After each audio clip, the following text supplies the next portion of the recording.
आज हर घर त्रिरंगा 2025 कार्यक्रम उपलक्षे ढेंकानाल डाकमंडल तरफ एक प्रभात फेरी आयोजन करा जायथिला।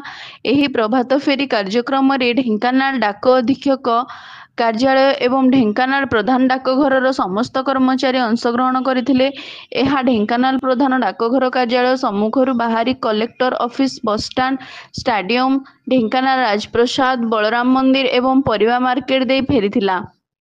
ଏହି ପ୍ରଭାତ ଫେରୀ କାର୍ଯ୍ୟକ୍ରମ ଢେଙ୍କାନାଳ ଡାକମଣ୍ଡଳର ଅଧୀକ୍ଷକ ଶ୍ରୀ ଯମେଶ୍ୱର ଗଡ଼ନାୟକଙ୍କ ନେତୃତ୍ୱରେ ପରିଚାଳିତ ହୋଇଥିଲା।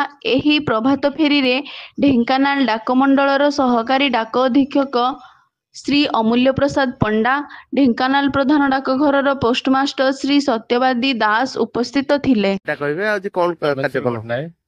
ଆଜି ଆମ ଢେଙ୍କାନାଳ ଡିଭିଜନ ତରଫରୁ ଆମେ ହର ଘର ତିରଙ୍ଗା ଆରମ୍ଭ କରିଛୁ ଏବଂ ଏହି ରାଲି ଲୋକମାନଙ୍କୁ ସଚେତନ କରିବା ପାଇଁ ସମସ୍ତଙ୍କ ଘରେ ତିରଙ୍ଗା ଉଡ଼ାନ୍ତୁ, ଏହି ଉଦ୍ଦେଶ୍ୟରେ ଆମେ ଢେଙ୍କାନାଳ ଡିଭିଜନ ତରଫରୁ ଆରମ୍ଭ କରିଛୁ।